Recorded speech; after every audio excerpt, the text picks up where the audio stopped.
Hi, everybody. This is Georgia Musgrave, VP of Strategic Initiatives for Duffy Group, and I am so grateful to be hosting today's Recruiter Table Talk, which is all about recruiter confessions. So this is a perfect topic for me. I love to hear confessions from just about anybody, but mum's the word. Needless to say, though, with the audience that we have attracted to this Recruiter Table Talk, it's obvious that many of you are in the space, possibly considering the space of recruiting, or employers yourself looking at recruiters and in different ways and don't necessarily know the different models. And so today is all about teaching you and exploring the world of retained, contingent, and corporate recruiting. And we'll spice it up here and there too and teach you a little bit about more different types of models as well. But needless to say, this is going to be a fun topic and I'm glad to be hosting it. Having said that, if you are a part of this community, you will also have access to an assessment that we'll have available to you at the end of this session. So hang in there and you will get the QR code for that if you are looking to assess your organization and what model is best for you, then that would be fabulous. So we'll have that for you as well. In addition, we have these great panelists before us today, all of these experts, and many of you have seen before at our table talks and getting more familiar with their backgrounds, but they all have experience in the retained, contingent, and corporate space. And several of them have moved into other models that we'll be talking about as well. So they're here today to join me, and I'm excited about that. And before we get into the notes and the nuts and the bolts of recruiting, if you are a layman and are less familiar with the recruiting world like I was at one time, there are going to be some words that we're going to be throwing around. So just for terminology's sake, I thought I'd offer a framework, and our panelists here will correct me if I'm wrong, but you're going to hear the word retained, okay? Retained, contingent, corporate, even recruitment research as well. What is the difference? Retained, something to be considering is it's a very lucrative world, the retained world. It can be a very expensive proposition. They will charge a high premium to work alongside of that organization, of that type of agency. They do tend to specialize by industry. They focused in C-suite, and they also focus on identifying passive seekers. All right, that's the retained space. Contingent, which I would always confuse with retained, is similar in that it is also going to charge a high premium. So if you have got a high budget, can spend a lot of money, contingent might be one way to go. They actually specialize by profession, which I did not know, but Sharon taught me just the other day. They are also great at the director and managerial levels, and they also cater predominantly with the candidates in addition to the clients. So we'll explore that a little bit more. Corporate recruiters. Many of you out there might be corporate recruiters, and if you are, please engage with questions today and help us out. But corporate recruiters are very important, and we've got a panelist here who spent a great deal of time in that space. And so what they do and how they do it, how they work alongside or without a recruiting team will be interesting to explore. And then, of course, we talk a lot here at Recruiter Table Talk about recruitment research.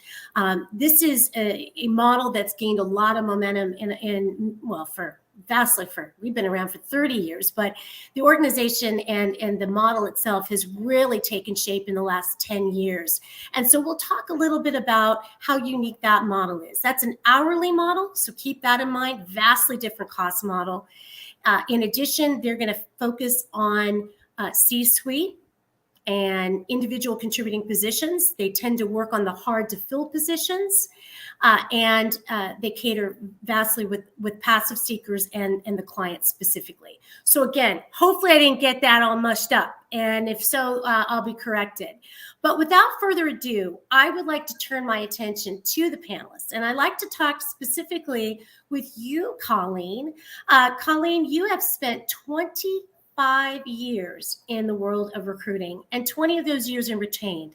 And I found your story very interesting because you work with thousands, I think thousands, it has to be thousands of candidates, and of course, hundreds of clients, supporting them with their needs in the retained space, and then shifted to recruitment research. So I'd really like to hear your story and tell us a little bit. Can you explore, can I share for the audience what we may not know behind the scenes from a retained agency point of view?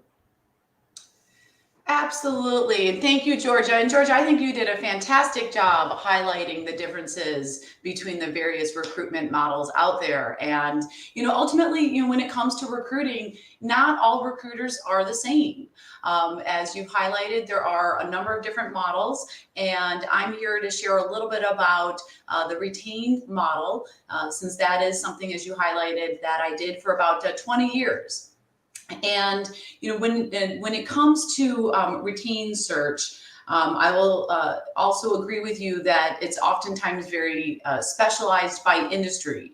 So, for example, my specialty was in the healthcare industry, and then I think, as you also highlighted, retained is a very expensive recruitment option. Really, the most expensive recruitment option out there. However, it is high quality work, and it's typically reserved for the C-suite type of positions, the executive level roles. And so what makes retained unique is, in addition to the level and the specialization, is really how those recruiters are charging their clients. And so there is a retainer involved, hence the name. And so typically what's industry standard is to tie the fees to the candidate's compensation. And those fees are typically right around 30% of a candidate's total compensation. And you are going to give the recruiter 1/3 of that total fee as a retainer to kick off the search. Then you you pay another third when they deliver a slate of candidates. And then the final third of that total fee is due at the time of offer and acceptance. And so that is how the payment schedule is in the retained world. For easy math, again, $100,000 position. Usually they're about 100, 200K type of positions. But for easy math, 100,000 position is going to cost a company about $30,000 to get that position filled. And so, the upside to the retained model is the high quality work, the fact that they are focusing on only the passive job seekers. So people who are sitting in the position, not those who are actively looking or unemployed. And you're going to have a dedicated recruiter to filling the position. And so, what's the downside to that model then? Well, you probably figured it out already. It's incredibly expensive. And because of the high expense, what that means is that typically only companies with, real large companies with real large recruitment budgets are able to afford that model. And so, there's some industries that simply don't make sense to do a lot of work with the retained recruitment model. And one of those industries, for example, is the nonprofit space. In the nonprofit space, their money should really be going towards their mission, and not towards, expensive vendors, for example.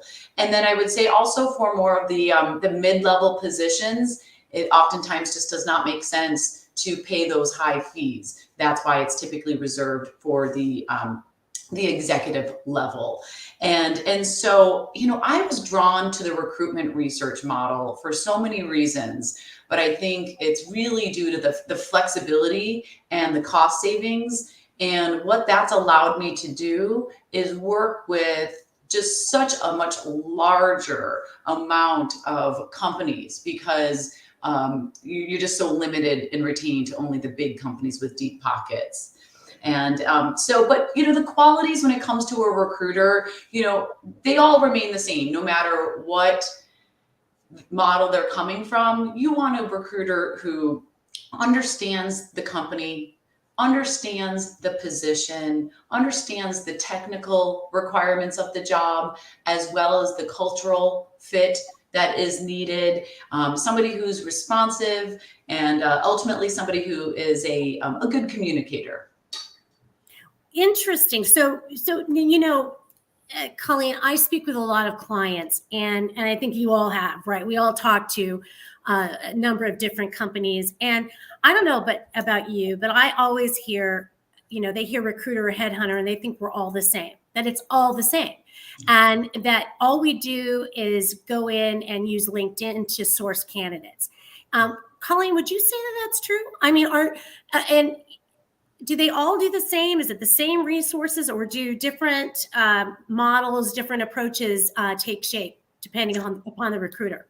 So I would say that is a myth that LinkedIn is the only tool that's being used. I think LinkedIn is certainly one of the valuable tools. However, when you are part of a dedicated recruitment agency, you typically are going to have so many other resources. Proprietary databases are critical, as well as a number of other resources that allow our recruiters to really research and identify potential candidates within a certain industry. So specific directories that they utilize. I mean, do they look everybody up on LinkedIn before they speak with them? Sure they do. But is that how they're finding all of their candidates? Absolutely not. It's just a supplement.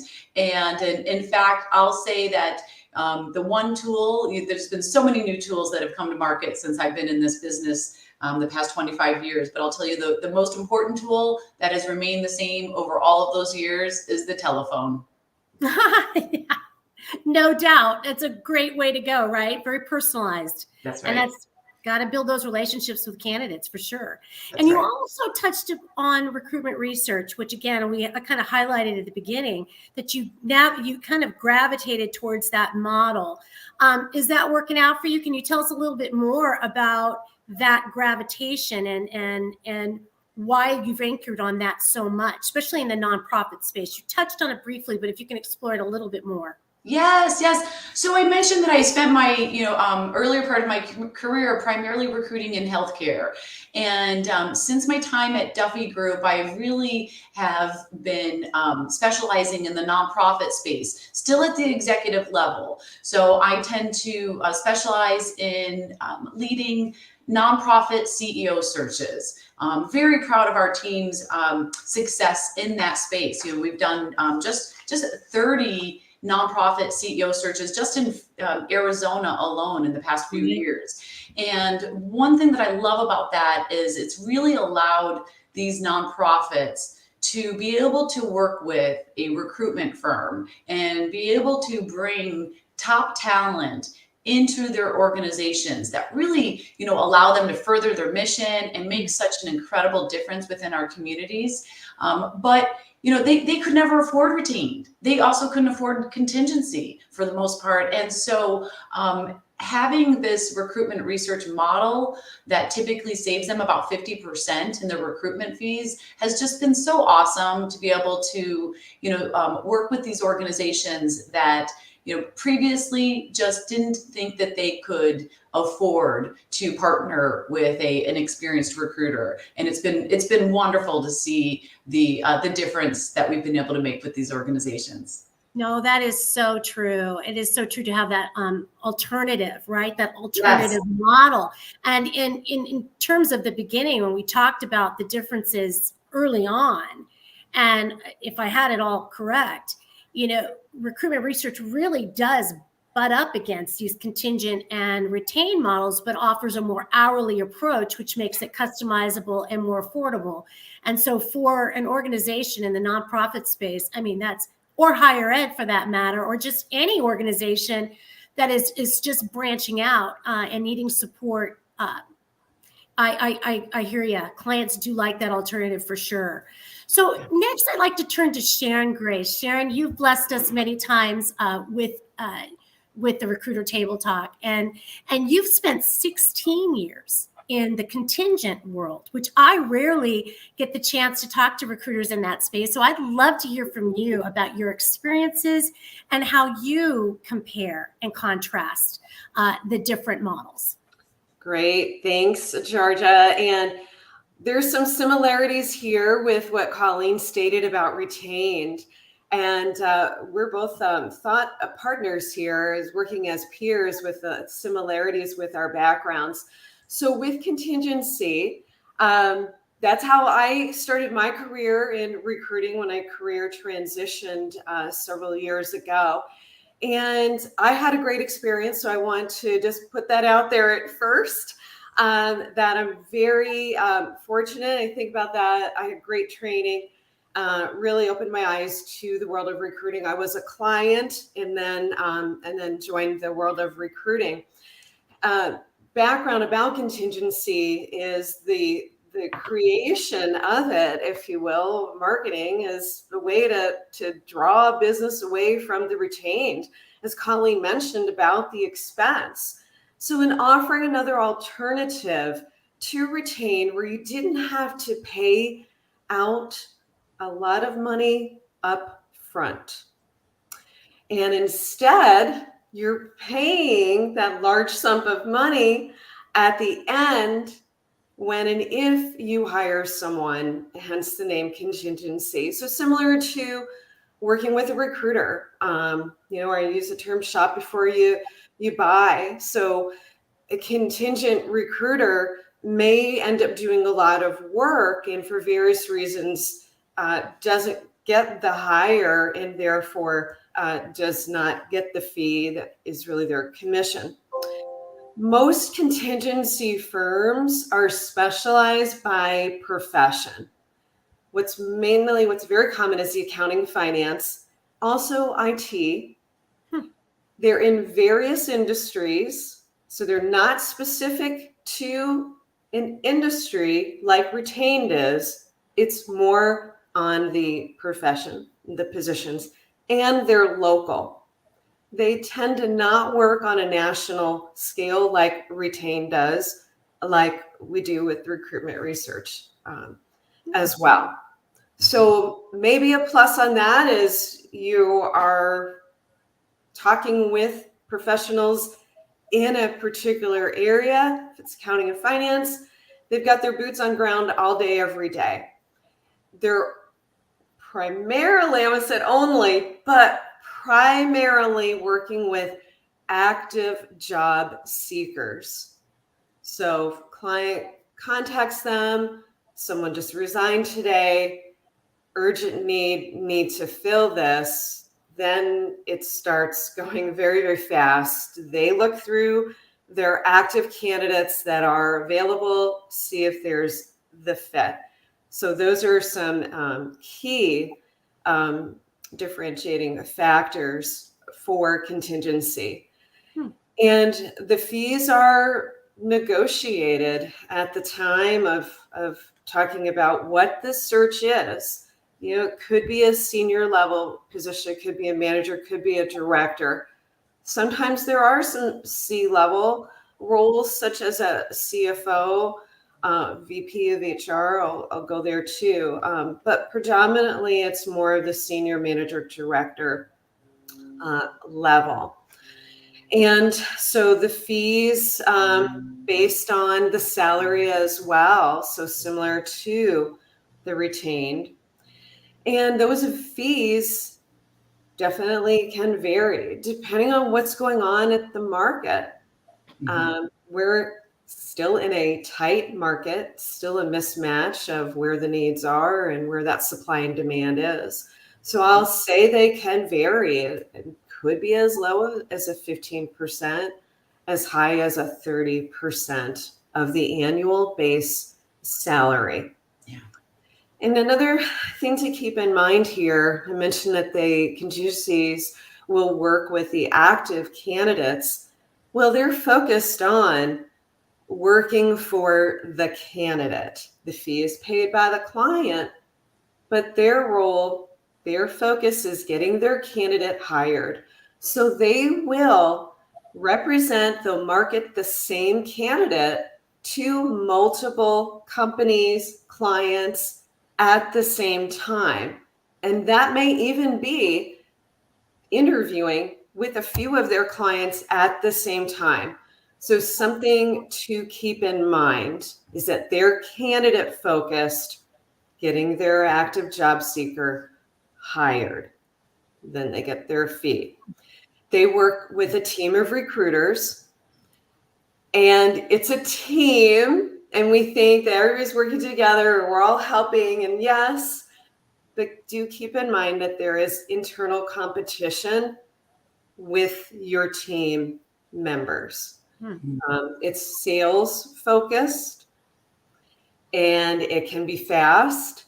It can be give you more of a sense of more of a transaction. So Sharon, yeah, let me jump in if you can on that. So yeah, it does sound very transactional. Maybe is that a good thing? I mean, is that? You know what, I know it can be if you're a recruiter, some of the things Colleen said, if they understand the job, they understand the company. Got it. They understand the candidate. If all of those align, then yes, it can be to keep the process moving efficiently. The contingent recruiter will interview candidates. Okay. Now, when I was doing it, we met candidates in person. And I think as things have evolved and things are so much faster, I tend to think that that's probably not happening as often. And you have a less period of time to develop that rapport, build that relationship, and really dig deep and understand what it is that they do. Makes sense. Makes sense. And so now, again, you shifted to recruitment research. Can you just tell us briefly why you did that? Why did you move in that direction? Yeah. You know, I like the research aspect of this. Okay. So I really am a dig deep, strategic collaborator with my clients. And this enables me to do this. I have a wider scope, so I can work nationally. And I was already working in many industries, but now my scope is that I'm just not doing the accounting and finance, which I enjoyed. I also specialized in IT at one point too, but now I'm able to expand and continue working in varied industries and varied levels of positions. Fabulous, fabulous. Well, all right, let's turn our attention then, if we can, to Kristen. Kristen, you've got the scope. You're like the eye of the prize here. You've worked in the corporate sense, and so you've interacted not only with the internal recruiters in your organization, but also with outside recruiters. So you've got a different lens here, and given your background, which has been 20 years in HR, I'd love to hear from you. So tell us about, can you give us the good, the bad, and the ugly, so to speak? Sure, Georgia. And thank you so much to Colleen and Sharon for their thoughts on each of their approaches. I know I learned something from it as well. I'm not going to, belabor what corporate recruiting is, but, you're out there trying to fill the positions for your hiring leaders within your organization the best way, the most efficient way that you can. My background most recently prior to Duffy Group was with a sports organization, a team that just happened to have lost the World Series last night, and I was doing contract corporate recruiting for them. And before that, I was the head of HR for a local a bank that was based here in Arizona and Nevada. Had a team of recruiters that worked for me there, but still was very involved in the executive level positions. So it is, it's interesting to hear the perspectives on how you can go about recruiting, because when I was at the bank, we primarily focused on job postings, what network the hiring leaders had, because it was banking and mortgage. So there were, everybody kind of knew everyone. I did use some temp to perm and contingent firms at that time. But, I really wish I would have known more about Duffy Group or I would have known about them at all in this approach, because it could have saved our organization quite a bit of money, whether it would be on the sourcing side, because I know our services are a la carte. So, I could have had them just do a sourcing project for a manager of loan processing, right? And then my team would have known who are the good folks in there, and we could have attacked it that way. Or different pieces of corporate recruiting, whether it's doing the background checks, and maybe that's not something we wanted to do, and we could have farmed that out. But we did everything in-house, except for on occasion when we would use a third-party recruiter, and probably just not the most efficient way to go about it. So Kristen, because of time, I want to make sure I get some questions in on for you. Sure. Why then what were some of the reasons, what were the main reason why you would go outside and use a recruiting firm outside of your own recruiting team? Just a couple that come to mind would be, if we had something that was more of a clerical position, I would do a temp to perm there, because sometimes we would try somebody out that might be a receptionist, executive assistant, and I could easily call my temp to perm or contingent recruiting firm, and they would have a slate of candidates ready for me to talk to, and that would go pretty quick. I think, anytime you're doing a confidential search, maybe I need to replace my chief operating officer, but we don't want to let that person know that they're being replaced. That's always a good time to use somebody like a retained, possibly contingent. And now, possibly even recruitment research, right? I would say I would use recruitment research, but okay. And then the other really important one that I think I don't feel like contingent or retain would tackle, but research recruitment would, and that would be to target our competitors' employees. So, I know maybe a company's not doing that well. We need to hire more. Let's go after them, but they can go after them for me, right? So it's a different way to go around it. Got it. So, all right. So I'm just going to ask you really quickly. Give me a word, an adjective that describes, if I throw out a model for the audience sake, how would you describe it? So retained. Budget buster. Oh, interesting. Contingent. Low hanging fruit. Low hanging fruit. Okay. Next one. Corporate. Post and pray. Post and pray. Okay. Recruitment research. Quality hires. Oh, all right. Very interesting. All right. I hope people are taking notes here.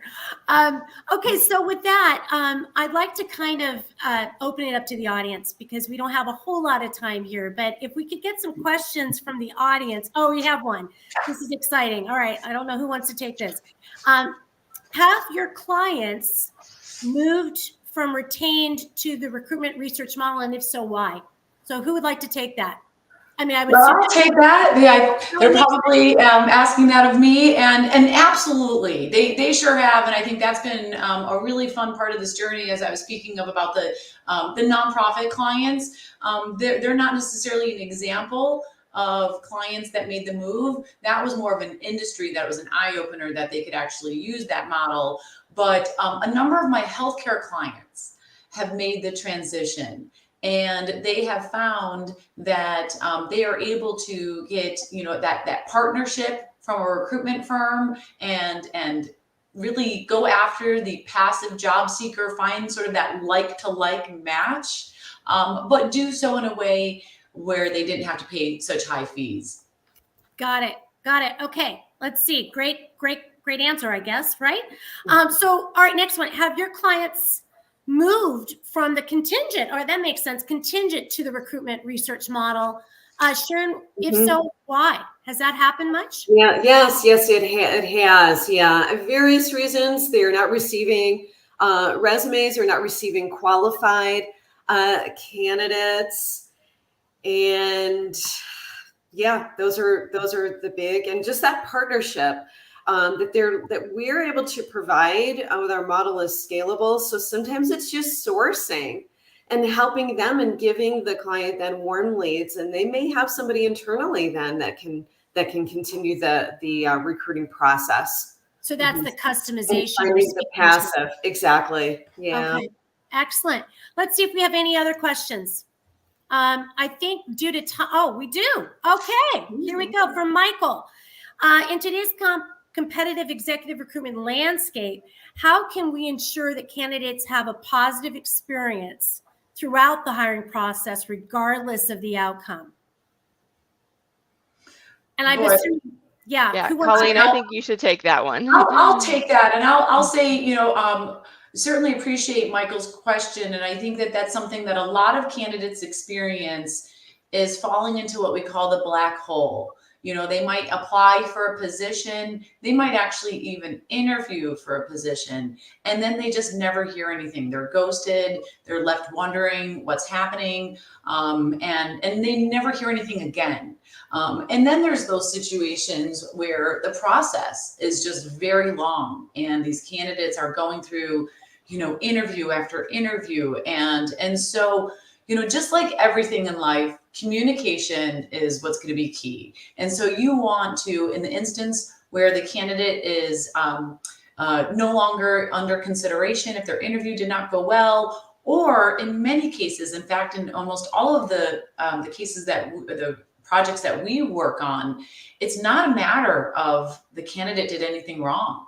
It's a matter of that there's only one position. And so it's just so important for recruiters to communicate back to their candidates where they stand in the process. And if it is a long recruitment process with a lot of steps, to manage their expectations on the timing.